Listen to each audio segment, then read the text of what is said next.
আসসালামু আলাইকুম প্রিয় ভিউয়ার্স, সবাই কেমন আছেন? আজ আমি আপনাদের মাঝে জলপাইয়ের আচার বানিয়ে দেখাবো। জলপাইয়ের সিজন বেশি দিন থাকে না। আপনারা চাইলে আচারটা বানিয়ে সারা বছর সংরক্ষণ করে রাখতে পারেন। খিচুড়ি, গরম ভাত বা ঝালমুড়ির সঙ্গে আচারটা জাস্ট জমে যায়। খুব সহজভাবে কম উপকরণে আচারটা বানিয়ে দেখাবো। আশা করি আপনাদের ভালো লাগবে। আচার বানানোর জন্য মেন উপকরণ জলপাই নিয়ে নিয়েছি 1.5 কেজি। চেষ্টা করবেন ফ্রেশ দেখে নেওয়ার, তাহলে দীর্ঘদিন ভালো থাকবে। এখন জলপাইগুলোকে আমি একটা গ্রেটারের মাধ্যমে গ্রেট করে নিব। অবশ্যই গ্রেটারের মোটা পাশটা দিয়ে গ্রেট করবেন, চিকন পাশটা দিয়ে গ্রেট করা যাবে না, তাহলে জলপাই থেকে আবার পানি ছেড়ে দিতে পারে, খেয়াল রাখবেন। তো ভিডিওতে যেভাবে দেখানো হচ্ছে আপনারা সেম প্রসেস ফলো করে সবগুলো জলপাই গ্রেট করে নেবেন।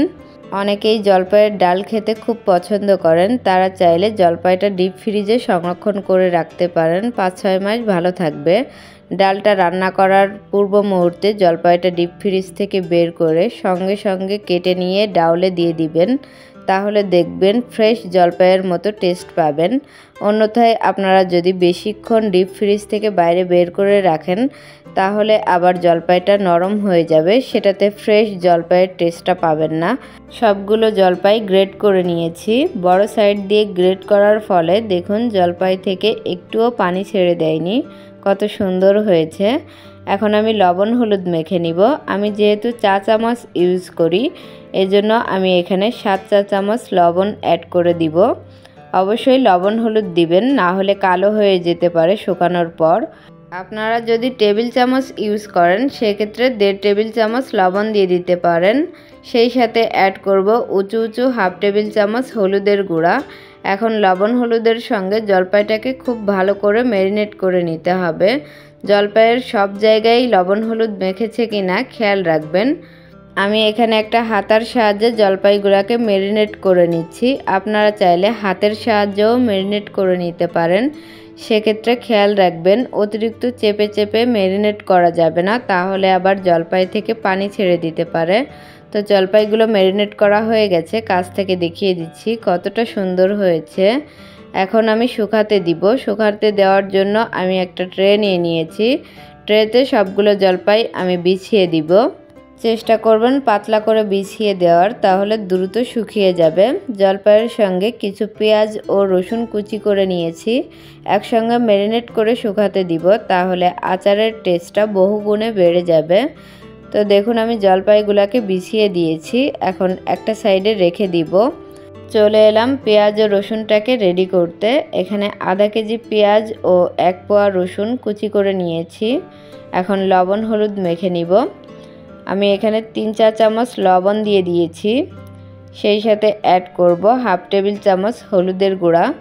লবণ হলুদ দিয়ে খুব আলতোভাবে পেঁয়াজ ও রসুনটাকে ম্যারিনেট করে নিতে হবে। অতিরিক্ত চেপে চেপে ম্যারিনেট করা যাবে না, তাহলে আবার পেঁয়াজ থেকে পানি ছেড়ে দিতে পারে। সব জায়গায় লবণ হলুদ সমানভাবে মাখানো হয়েছে কিনা খেয়াল রাখবেন। যদি কোনো অংশে লবণ হলুদ মাখাতে বাকি থাকে, তাহলে শুকানোর পর সেই অংশটা কালো হয়ে যাবে। এজন্য অবশ্যই সব জায়গায় সমানভাবে লবণ হলুদটা মাখিয়ে নেবেন। তো লবণ হলুদটা মাখানো হয়ে গেছে। এখন আমি জলপাইয়ের ট্রের মধ্যে পেঁয়াজ ও রসুনটাকে ঢেলে দিব। জলপাইয়ের ট্রের মধ্যে দিয়ে পেঁয়াজ ও রসুনটাকে জলপাইয়ের সঙ্গে খুব ভালো করে মিশিয়ে নিতে হবে। পেঁয়াজ, রসুন ও জলপাই কুচি করে একসঙ্গে ম্যারিনেট করে নিলে জলপাইয়ের মধ্যে পেঁয়াজ ও রসুনের ফ্লেভারটা খুব ভালো করে পৌঁছে যাবে।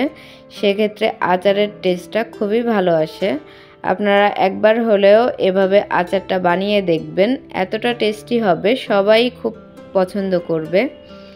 তো দেখুন আমি জলপাইয়ের সঙ্গে পেঁয়াজ ও রসুনটাকে খুব ভালো করে ম্যারিনেট করে নিয়েছি। এখন আলতোভাবে জাস্ট বিছিয়ে দিব। একটু পাতলা করে দেওয়ার চেষ্টা করবেন, তাহলে দ্রুত শুকিয়ে যাবে। অতিরিক্ত শুকানো যাবে না, জলপাইটা একটু নরম থাকবে। জাস্ট 2 দিন রোদে দিলেই হয়ে যাবে। আমি ব্যালকনিতে রোদে দিয়েছি, দেখুন ব্যালকনিতে হালকা রোদ আসে, আমি সেখানে দিয়েছি। অতিরিক্ত রোদে দিলে একদিনেই শুকিয়ে যাবে। আমি হালকা রোদে দিয়েছি, দেখুন একদিন পরে কালারটা কেমন এসেছে। তো চলে এলাম জলপাইটা শুকিয়ে যাওয়ার পর। দেখুন আমি হালকা করে শুকিয়ে নিয়েছি। অতিরিক্ত শুকালে সেক্ষেত্রে জলপাইয়ের টেস্টটা ভালো আসবে না, এরকম একটু নরম থাকবে, সে অবস্থায় জলপাইটা নামিয়ে নিতে হবে। তো জলপাইটাকে আমি একটা পাত্রে নিয়ে নিয়েছি। আমি হাত দিয়ে চেপে দেখাচ্ছি কতটা সফট আছে। দেখুন একদমই ভেঙে যাচ্ছে না। এখন কিছু গুঁড়া মশলা অ্যাড করব। এজন্য নিয়ে নিয়েছি 1 টেবিল চামচ লবণ, 1 টেবিল চামচ গরম মশলার গুঁড়া, 1 টেবিল চামচ লাল মরিচের গুঁড়া, 1 চা চামচ হলুদের গুঁড়া, 1 টেবিল চামচ পাঁচফোড়ন গুঁড়া, 1 টেবিল চামচ জিরার গুঁড়া। পাঁচফোড়নটা শুকনো খোলায় তেলে তারপর গুঁড়া করে নিয়েছি। এখন হাতের সাহায্যে খুব ভালো করে ম্যারিনেট করে নিতে হবে। আচারে অতিরিক্ত মশলা দেওয়া যাবে না, তাহলে আচারটা ঝাঁঝালো হয়ে যেতে পারে। আমি আজ যে পরিমাণে মশলা দিয়েছি এটা 1.5 কেজি জলপাইয়ের আচার হয়েছে। তো মশলার পরিমাণটা অবশ্যই আমি যে পরিমাণ বলেছি সেই পরিমাণেই দেওয়ার চেষ্টা করবেন। তো মশলা দিয়ে খুব ভালো করে ম্যারিনেট করে নিয়েছি। ম্যারিনেট করার পর চেষ্টা করবেন 1-2 দিন এভাবে রেখে দিতে, তাহলে আচারের মধ্যে মশলাটা খুব ভালোভাবে পৌঁছে যাবে। সেক্ষেত্রে আচারের টেস্টটা আরও বেড়ে যাবে। আপনারা চাইলে সাথে সাথেই দিতে পারেন, তো আমার হাতে সময় আছে এজন্য আমি 2 দিন রেখে দিব এভাবে ম্যারিনেট করে। আচারটা ম্যারিনেট করা হয়ে গেছে। আমি একটা ঢাকনাযুক্ত বয়াম নিয়ে নিয়েছি। এখন আচারটা বয়ামের মধ্যে নিয়ে নিব। সম্পূর্ণ বয়ামটা ভরে নেওয়া যাবে না, একটু ফাঁকা রাখবেন, মিনিমাম 1 থেকে 1.5 ইঞ্চি। সেক্ষেত্রে তেল দেওয়ার পর তেলটা বাইরে বের হয়ে যাওয়ার চান্স খুবই কম থাকবে। তো দেখুন আমি বয়ামের মধ্যে আচারটা নিয়ে নিয়েছি। কতটা খালি রেখেছি দেখেই বুঝতে পারছেন। অবশিষ্ট আচারগুলো আমি আরেকটা বয়ামে নিয়ে নিব। তো সবগুলো আচার আমি বয়ামের মধ্যে নিয়ে নিয়েছি। দেখুন আমার এইটুকু পরিমাণে আচার হয়েছে। তো আচারগুলোর ঢাকনাগুলো লাগিয়ে আমি 2 দিন রেস্টে রেখে দিব। অবশ্যই ঢাকনা লাগিয়ে রাখবেন, না হলে তেলাপোকাতে নষ্ট করে দিতে পারে আচারগুলা। তো এভাবে আমি 2 দিন রেখে দিব। ফিরে এলাম 2 দিন পর। এখন আমি আচারে তেল দিব।